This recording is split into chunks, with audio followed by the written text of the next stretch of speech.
Be our last teaching in Proverbs, and we'll start something new after Christmas. So Proverbs 31, and it begins with the words of King Lemuel, the utterance which his mother taught him. Most of us have read this verse many times, or this chapter many times, and we're already very familiar with it. And we probably already know that King Lemuel could have been Solomon, and that may have been the pet name that Bathsheba gave to him. And his mother obviously was Bathsheba, which if this is the case, it's rather ironic that these are her words and that they're spoken to him, because she warns him before we get into this virtuous woman in verse 10. She actually warns him in verse 3, do not give your strength to women, nor your ways to that which destroys kings. And that's exactly what Solomon did. He gave his strength to women. He had so many wives, and they led him astray. And so it's rather ironic that if this is Solomon, that he obviously didn't listen to his mother, but also that it's Bathsheba as well that is saying these words, her being the one that got pregnant from a married man. And she was married herself. So she's not exactly the image of virtue herself, but if this is the case, it's also, you see the grace of God in it all as well. But in fairness to Bathsheba, we actually don't know a great deal about her, and we don't know what her attitude or her character was. Yeah, her actions were wrong, we know that. But obviously, at her time as queen, perhaps that she'd repented and learnt a lot about the Lord. And so if these are the words, obviously the Lord used her to speak, Scripture to her son, and it's been used in Scripture. So we see the grace of God and the fact that Bathsheba is in the lineage of Christ too. So we see a lot of grace from the Lord. So before we actually get into this woman, I do want to say that it is a poem, and it's a acrostic poem, I think that's how you say that every verse begins with a letter from the Hebrew alphabet. So it's a lot of poetry going on, which is interesting because in the English version, it all begins with she, she. So obviously the Hebrew language is very different, and it apparently works for the Hebrews, but not in our language. So it is a poem, and they would have recited it to one another, and it's a poem that comes from a woman as well. So before you get too angry at it, that this is a man's esteem, it's not. This is from a woman, so let's not be too hard on the men. But I am not a huge fan of it, I will be honest. Only because sometimes I just think, why isn't there a Proverbs 32 man? Why is it just the woman? Why do we have all these verses, but what we have to live up to, and the men don't? I feel like that is really unfair. But then as I'm thinking about it, as women, we do have a lot of ideals and a lot of standards and a lot of pressure put on by society. We're supposed to look like this, we're supposed to do this, and throughout society as well. It's not just our society that has these pressures. Women, in the 1950s and obviously back here also had standards too, and we can be tempted to look at, Vogue and the Hollywood catwalk and the royal family or, sports people as our standards. And it's interesting that God actually wrote a standard as well. And sometimes I think, now I've got God's standards to live up to. But it's almost to be saying, ignore the other standards. It's this that you need to live up to. Not Vogue, not the magazines, not Hollywood, not Instagram. It's not Facebook. It's this right here. This is God's standard. And thankfully, one thing we can be thankful for is that it's never written in there about our dress size. So we can be thankful for that. It's never a standard. Praise the Lord. So that's one thing we can be thankful for, because some of it's like, ooh. But I came across this. I wasn't looking for it, it just came up on this excerpt that I wanted to read to you, because it's funny, and I wanted to start it off funny, because if you're a women's lib, you won't like this teaching. So I thought we'd start it off with something humorous. And so I found that my friend showed me this, and it's an extract from a 1950s home economics book. And it's called Tips to Look After Your Husband. It's brilliant, right? So, first of all, right, this is what we need to do. If we're back in the 1950s, have dinner ready. Okay, plan ahead, even the night before, to have a delicious meal on time. This is a way of letting him know that you have been thinking about him and are concerned about his needs. Most men are hungry, and when they come home, the prospects of a good meal are part of the warm welcome needed. Next step, prepare yourself. Take 15 minutes to rest, so you will be refreshed when he arrives. Touch up your makeup, put a ribbon in your hair, and be fresh looking. He has just been with a lot of work-weary people, and this is great. Be a little happy and a little more interesting. His boring day may need a lift. He's been around boring people, so you should be interesting. I kind of like that. Clear away the clutter. Make one last trip through the main part of the house just before your husband arrives, gathering up school books, toys, paper, etc. Then run a dust cloth over the tables. Your husband will feel he has reached a haven of rest and order, and it will give you a lift too. It gets better. Prepare the children. Take a few minutes to wash the children's hands and faces if they are small, comb their hair if necessary, change their clothes. This one's great. They are little treasures, and he would like to see them playing the part. Doesn't matter what they've been doing all day, so long as they're playing the part when he comes home. Like it. Okay, minimize all noise, all right? At the time of his arrival, eliminate all noise of washer, dryer, dishwasher, or vacuum. Try to encourage the children to be quiet. You're right. Be happy to see him, greet him with a warm smile, and be glad to see him. Okay, some don'ts. I have to say I do agree with these. Don't greet him with problems or complaints. Don't complain if he's late for dinner. Count this as minor compared to what he might have gone through that day. Then, make him comfortable. Make him lean back. Make him lean back in a comfortable chair, or suggest he lie down in the bedroom. Have a cool or warm drink ready for him. Arrange his pillow, and offer to take his shoes. Speak in a low, soft, soothing, and pleasant voice. Allow him to relax and unwind. Yeah, we're doing all of this, right, ladies? And then, it just keeps on going. Listen to him. You may have a few things to tell him, but the moment of his arrival is not the time. Let him talk first. Yeah, well, that's right. Make the evening his. Never complain if he does not take you out to dinner or to other places of entertainment. Instead, try to understand his world of strain and pressure, his need to come home and relax. Okay, so then the last paragraph I have to agree with, the goal. Try to make your home a place of peace and order where your husband can renew himself in body and spirit. That's kind of the goal of it. I can agree with that. Not sure about the ribbon in the hair, but I thought that would all amuse you. No, I'm not going to tell you. But this is what the Proverbs 31 woman has to do in any way. What we're going to do now is we are going to read God's standards. That was the 1950s standards, what you had to do then. This is God's, okay? So, verse 10.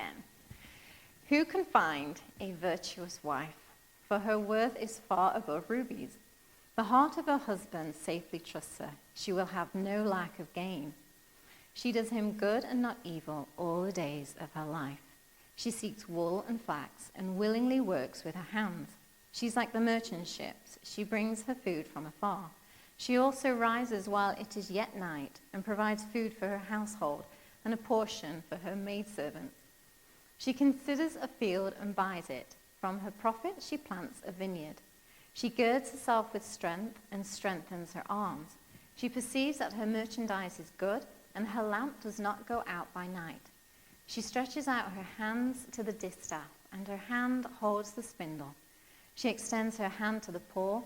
Yes, she reaches out her hands to the needy.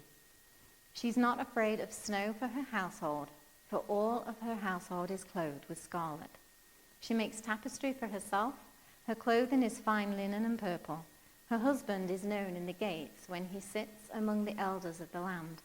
She makes linen garments and sells them. She supplies sashes for the merchants. Strength and honor are her clothing. She shall rejoice in time to come. She opens her mouth with wisdom, and on her tongue is the law of kindness. She watches over the ways of her household, and she does not eat the bread of idleness. Her children rise up and call her blessed, her husband also, and he praises her. Many daughters have done well, but you excel them all. Charm is deceitful, and beauty is passing, but a woman who fears the Lord, she shall be praised. Give her the fruit of her hands, and let her own works praise her in the gates. So that is all in the day's work of a virtuous woman. Now, it's not all in the day's work, because obviously she is doing an awful lot. And sometimes you can approach this and look at this and think, I'm not a sewer and I'm not a gardener and I fail in just about everything that this woman does. However, we can also look at it in a different light as well. And one thing about, I'm not going to go over everything that she does and detail it and talk about it, but what I do really want to talk about is, although the title of this Bible was The Virtuous Wife, the title of my other one was The Woman That Fears the Lord. I kind of like The Woman That Fears the Lord. Although it is a virtuous wife, the word virtue means strength, but it's often associated with character. And if you actually look at this, glance down at it, there's actually only about 3 verses that deal with the woman's character. The rest of it is about what she does. It's all about, she does this, she does that, and then that, and then that, and then that, and then that, and then that, and she just keeps on going. It's all about her works. There's about 13 verses that tells you what she does. So to say it's, oh, this is the virtuous wife, directly dealing with her character, there's actually not so much. There's just a few verses that deal with the character. It talks all about her actions, but it's interesting that from her actions and the attitude behind these actions, we can actually learn about her character. And we know that all of these actions stem from a character, and that she would not be able to do all of these things in the way that she does them without having that strength of character. And it's interesting that we are ending with this, and it's interesting that Proverbs end with this, because this is sort of a personification of all of the Proverbs. You know, that the wisdom that you talk about, and the mouth that we've been talking about, and a lot of laziness. It's all right here in this woman. She is Proverbs personified, sort of. And last time we did talk about the lazy man, if you remember. And we talked about him, and obviously she is a contrast to that lazy man that just allowed his field to be overgrown and he didn't work in it. And it was also, I also talked about spiritual laziness as well, and talking about we can be overly busy that we neglect the Lord, and I will still stand fast to that. However, today we are going to talk about being busy and being about doing work, because this woman, you cannot hide from the fact that this woman worked very hard, and she was a hard worker. So we have to try to get that balance, and yes, we must not let the busyness distract us from the relationship with the Lord, but this woman had such a deep relationship with the Lord that allowed her to be so busy. She was able to cope with the busyness and to do all of these things because of the strength of her relationship with God. So we have to get them all in the right perspective. So just looking at these activities, I'll just briefly go over them. In her time, these are the things that she was doing. She was sewing. She was a sewer. She made clothes. She used wool. Flax is a type of material. So she was creative, and it says she works with her hands. She made clothes. She also made furnishings, the tapestries or bedspreads. They were also cushions as well. You know, women of all ages just love cushions. It's something about women and cushions. We love them. And so she made cushions and furnishings. She rose up early. The sleep was not something that she was too bothered about. She rose up early. She provided food for her servants, for her household. She also went to get the food as well. She was like the merchant's ship. She went to get them. She was also a businesswoman. She sold her garments to the merchants, she also bought a field. And she planted in the field. So she was a gardener, worked, in that area. And she also helped the poor and the needy. Those were all of her activities. So she was very, very busy. She was also very resourceful and very industrious as well. But we don't live in a time where we have to make our own clothes or where we have to plow the fields in order to get food. So things are a little bit different. But in the root of it, it's pretty much the same. She was concerned with the same things that we're concerned with. Clothing, food, our houses, making our houses comfortable. In the 1950s, woman also had to make her house comfortable. And overseeing the running of our households. It's pretty much the same thing if you look at it like that. The reason why we do things is either to clothe our family or to feed our family or to, make the house nice or just to run the household. So it's very much the same thing, just possibly done in different ways. We don't have to make our own clothes. Thankfully, now we have Primark and charity shops and, we can get sales. And there are other resourceful ways that we can do it if we're not so talented as to sew.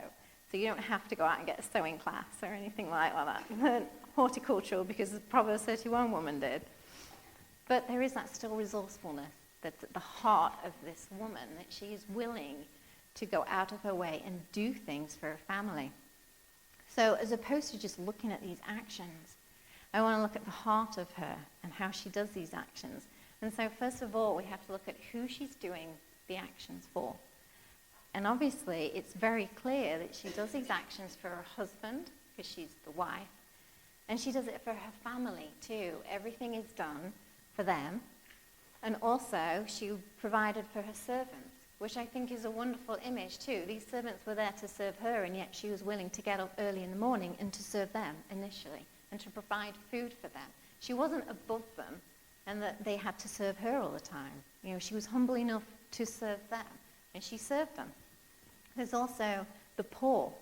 The poor benefited from it, and she reached out to the poor. And I like it the way it says she extends her hands as well. It kind of remember Inspector Gadget? And he's like the go-go Gadget arms, kind of like that. Here's your arms, and you reach out to the family, and then it's like, okay, go-go Gadget arm, I'm going to reach out to the poor too. That's kind of what it made me think about. But it's extending our reach to the poor and to the needy. Now, obviously, her family were a priority, but she was able to extend that to them too. And she also dealt with the merchants as well. They profited from her too, because they sold and bought from her. And so she was willing to deal with merchants as well. And that are, some of them might have been crude or foreign or men, or she, had to deal with those kinds of people. And she was willing to deal with them as well. She was not afraid not to deal with the people in her community. So she is a very active woman. She's not just tied to the kitchen sink. She's not alone in her house. She's out in the community as well. And it is a picture. It's not just a day in the life. Obviously, she can't be like a merchant ship and go traveling afar, then buy a field, work in the field, and sow and sell and do all of those in one day. It's impossible. It is more of a lifetime achievement. So it's kind of like, instead of a day in her life, it's more of like her life in a day kind of thing. And so it is a lifetime thing. But she's got that reach and that influence, not just in her home, but it also extends outside of her home as well. She is outside the home, working with merchants, working with the poor, going out, finding the best deals and things like that. So she's not just a woman that's hidden in the house and tied to her kitchen sink. She's a woman that's very active. And so we have to ask the question of our busyness. If our busyness is wearing us down, is it because we are too busy, or is it because perhaps we need to change our attitude with the busyness? And maybe we need to question, who are we doing it for? Are we doing it for others? Is it to serve other people? Are we doing it for us?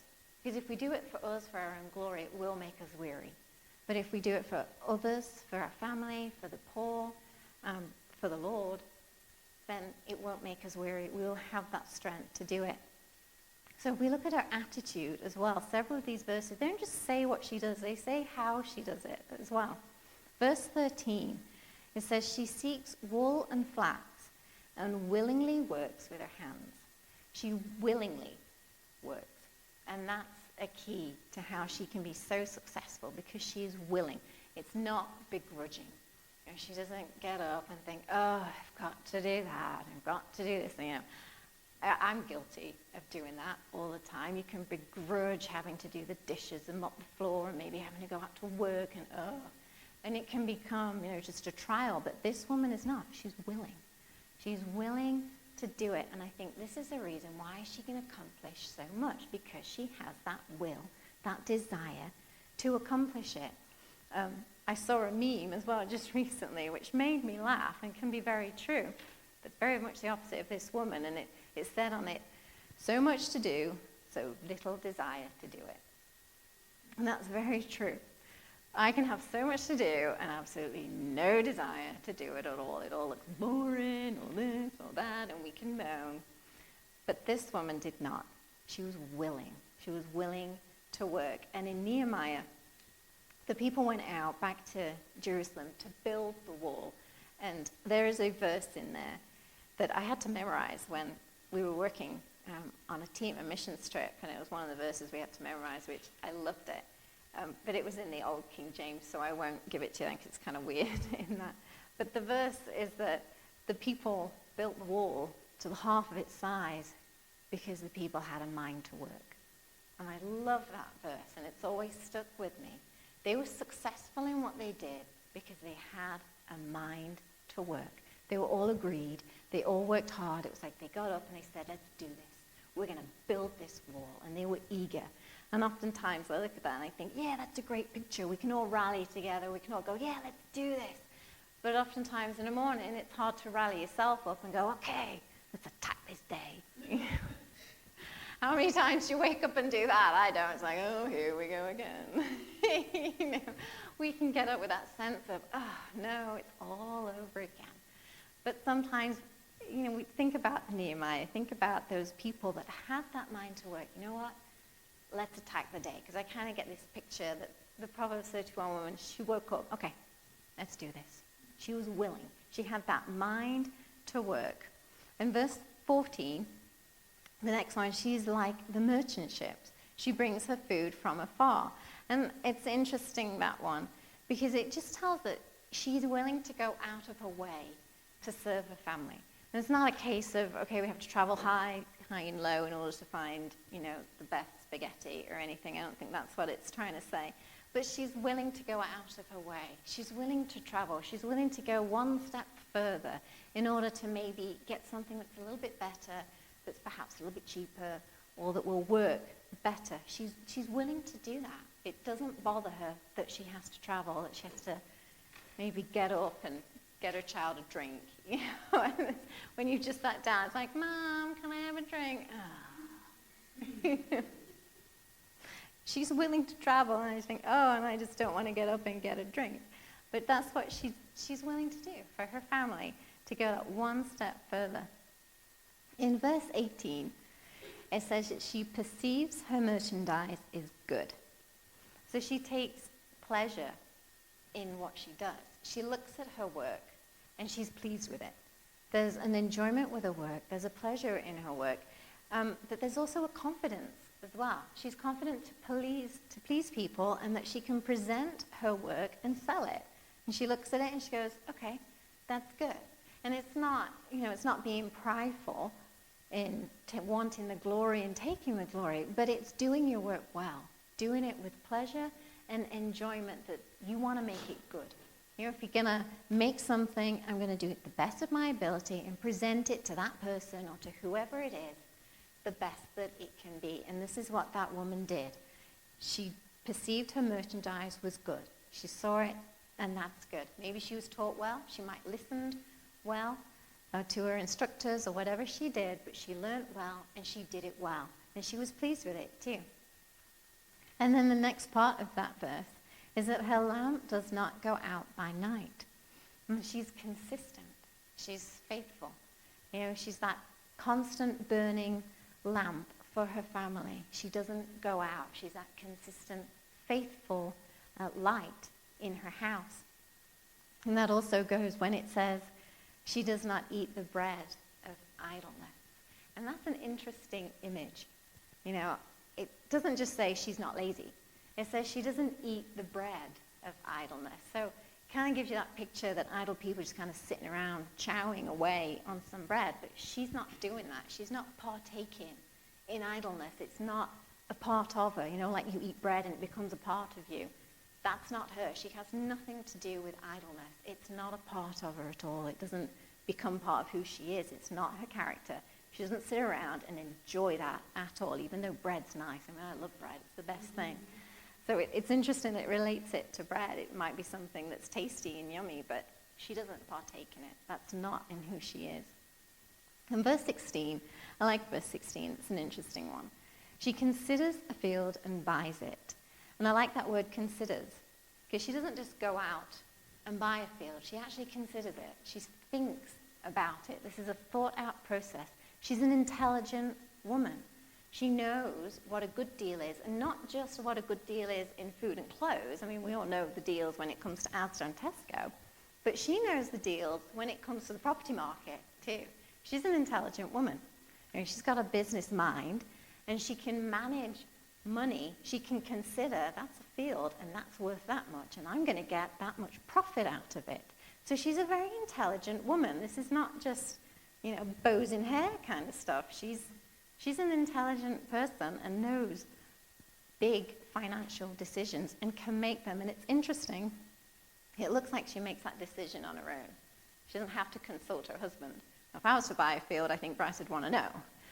But obviously, this guy, you know, he's a king, isn't he? And he's sat, but he doesn't need to know.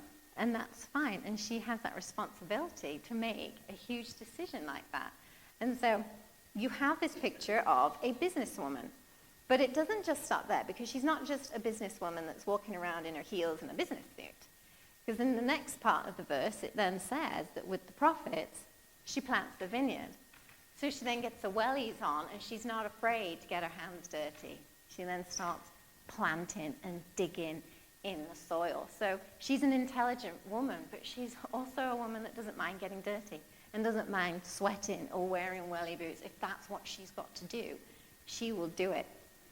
So this woman is an interesting woman because, yes, she's creative, yes, she's artistic, but she's also intelligent. She's good with money, but she works hard as well. It's not beneath her to put welly boots on and dig a hole either.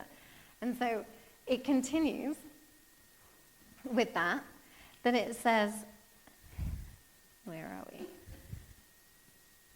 In 17, she girds herself with strength and strengthens her arms. So now we have a strong woman. So she's not a little weakling. She's actually a woman that strengthens her arms. So she's got some physical strength around her. And it shows that, yes, she's looking after her health, because that is something we need to try and do when we can, and that we can strengthen ourselves. But it's also, you know, she's not this little weed or weakling. She's willing, and she knows that the stronger she is, the more work she can do. Now, we all have limited strength, and we've all got different amounts of strength as well. It doesn't mean that we're all supposed to go bodybuilding and all of a sudden, you know, be weightlifters or anything like that. But you know your strength that you're able to come to, and so does God.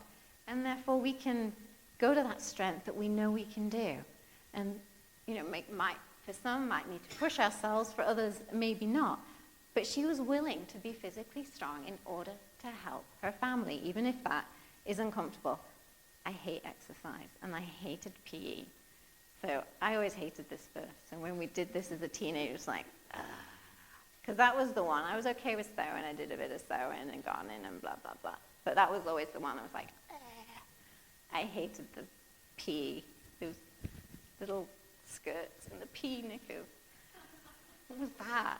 Anyway, I was not a physical exercise. And then I married Bryce, and everything had to change because he's just sports, and then got me into a little bit more physical exercise. And I will say it is beneficial.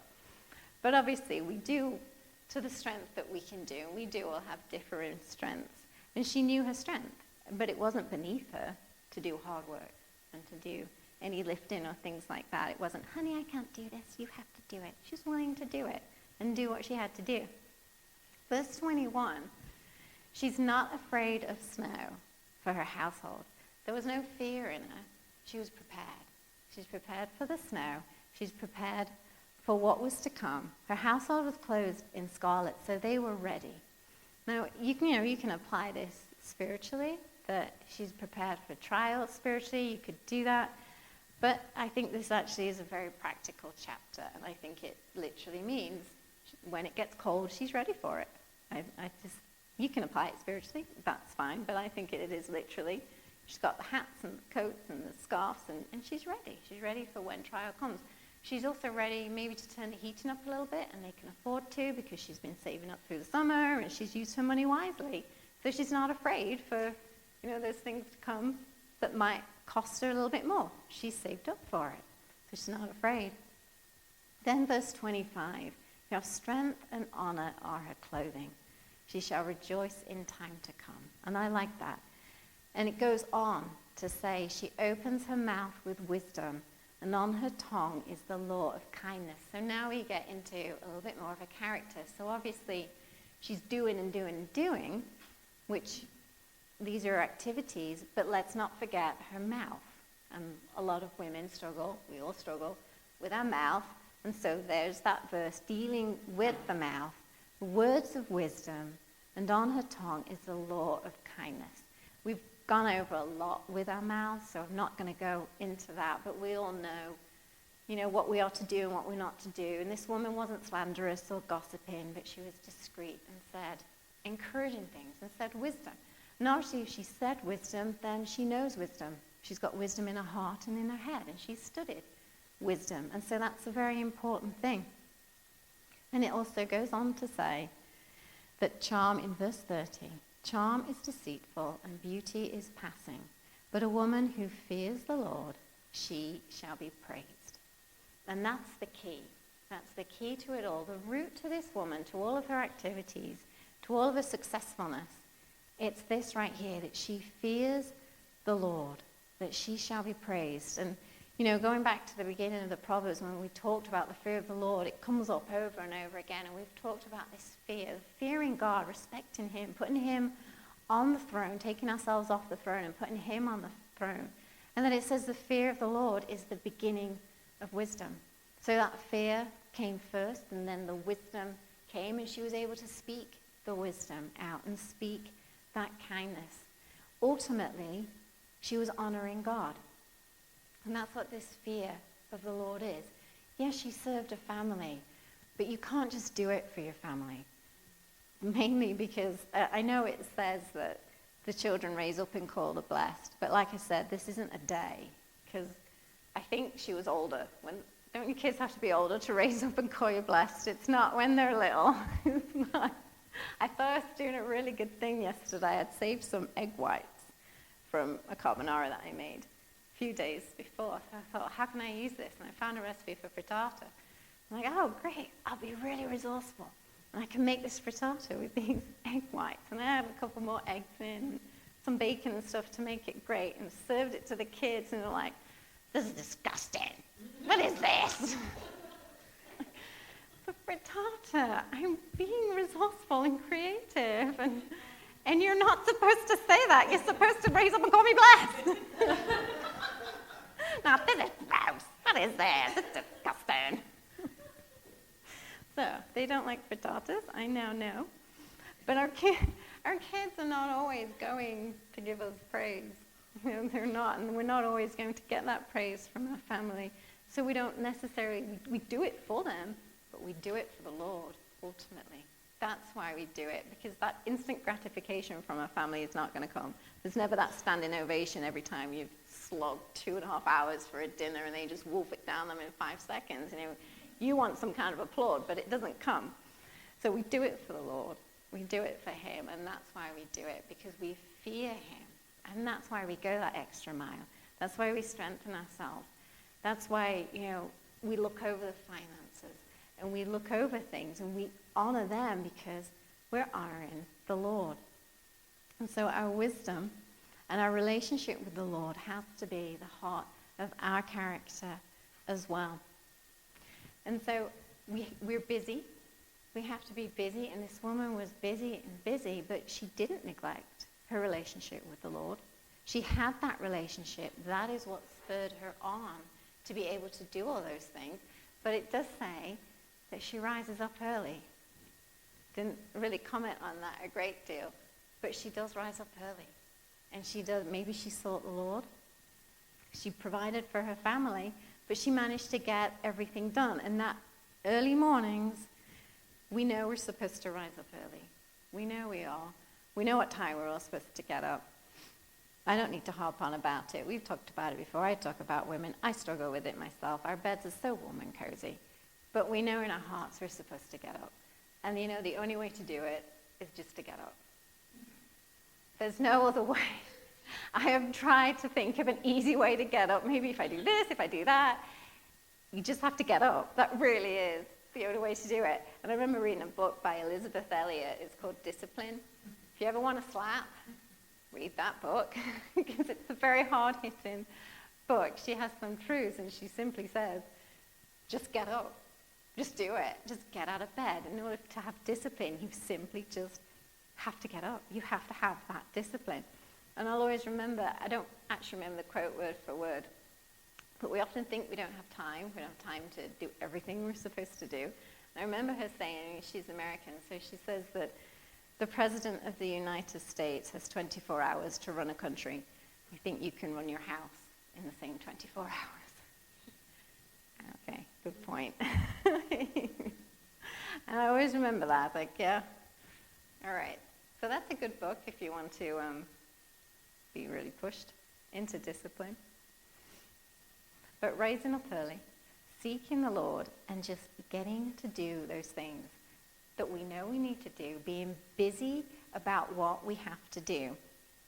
Now, my two favorite verses in this chapter is 11 and 12. And I'll start with 12 first, because it says about her husband, she does him good and not evil all the days of her life. And I find that an interesting one. I find it a hard one, because it's hard to do somebody good, even your husband, all the days of your life. Not just the 3 weeks that you're in a good mood, and that 1 week when you're in that bad mood, you're allowed to rage at him. It's not that. It's all the days of your life. Even when you're in a bad mood, she still does him good. But it is interesting that it is all as well, in as much as before you meet him, too.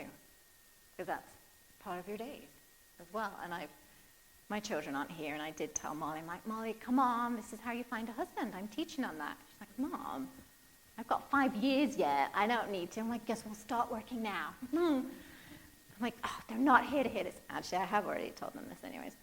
But all the days of their life for the young people, before you meet your husband, are you doing him good before you meet? You know, we teach this to our kids. If you work with young people, you can teach it to them as well. You don't just do him good when you're married to him. Think about before you're married as well, the things that you do before you're married to him and how you are doing him good by keeping yourself pure or by strengthening your relationship with the Lord, learning finances, improving your mind, or doing what you can do to do him good all the days of your life. And then verse 11 is the key to this successful relationship, because they have a great relationship, this husband and wife. The heart of her husband safely trusts her, so he will have no lack of gain. And I like that, because he completely trusts her. And trust doesn't come immediately. There has to be a foundation of trust with you and your husband, else you shouldn't have got married, then that's other issues. But that complete trust doesn't always come into instantly. You know, sometimes you have to work on it. I know when we were first married, it was, you know, Bryce wanted to be involved in everything. What color are you doing this? What are you doing that? Are you buying this? Are you buying that? You know, there's always that involvement.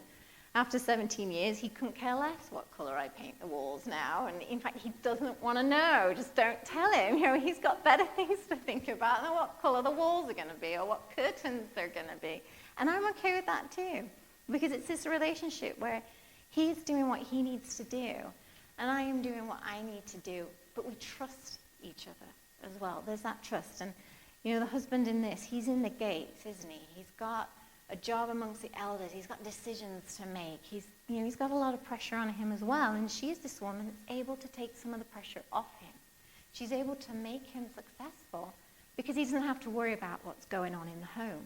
Is his wife spending all of his money, or is his wife off gabbing away to, all of her friends, or is she not cleaning the house? Is she not disciplining the kids? What is she doing with it? He's not worried about that. He completely trusts his wife to raise the kids, to look after the household, and to look after his money, and to do him good, that he's going to gain from this wife that he's married. And it doesn't happen instantly. And sometimes you have to show your worthiness as well. We have to be faithful in a few things in order to become ruler over many. And I think that still applies. We have to show our faithfulness. And also the husband has to trust as well and give his wife that leeway to have the responsibility in the home, because he's got other things to think about, other things to do. And that's how he is able to be successful. And if we want our husbands to, become successful in other areas, then we can take some of that pressure off him. We can, look over finances or whatever, so he doesn't have to do it. I'm the worst at that. I hate doing the finances, so I hate it when she's like so good at finances. Like, oh, I gotta do that. Help poor Bryce out. But also, I just want to leave you with the picture as well. That, this comes from a queen talking to her son, who is supposed to marry a queen. And oftentimes we get in our heads that a queen is somebody that has all the luxuries and just sits around with servants rally around her. But this woman was talking to her son, and this is the type of woman that she wanted her son, the king, to marry. A hardworking, busy, strong, intelligent woman. She didn't sound like a queen to me. When you read this, she's making clothes, she's dealing with merchants, she's looking after the poor, she's digging in fields, she's intelligent, she's making deals. She doesn't sound like a queen. And yet this is what the mother of a king wanted her son to marry. And I think, if we want to marry those godly men, we need to be those godly women too. And if we want our men to succeed, then we have to be strong and successful in our homes as well. And just like I said, take that pressure off them. But also as well, it is said to a man, this is written to a man, not to a woman. And it's for men as well, for them, when they seek out a wife, this is what they're supposed to look for. So it's not just for women, it's for the men too. So, if you have sons, you can encourage them. This is the type of woman that you are to be seeking out, that you to look to. This is a godly woman. You want a woman that's strong, a woman that works hard, but a woman that fears the Lord, ultimately. Because that's at the root of it, is the fear of the Lord. She might not be the best sewer, she might not be the best cook, but if she fears the Lord, then the Lord can work on her heart, and the Lord can train her up as well. Like I said, she wasn't like this when he got married to her. This is a lifetime. This is a building up of a character. This is throughout her whole life. There is no woman like this. She is fictional. Let's remember, she is fictional. She has no name, but she is somebody that we can aspire to, that we can look to and go, you know what? We can be that woman of strength. We can be strong in the Lord. If we can't be physically strong, we know that we can be strong in the Lord, and we can serve our households. We can serve the community as well, to the best of our ability, knowing that we're doing it for the Lord and that we're honoring him. So let's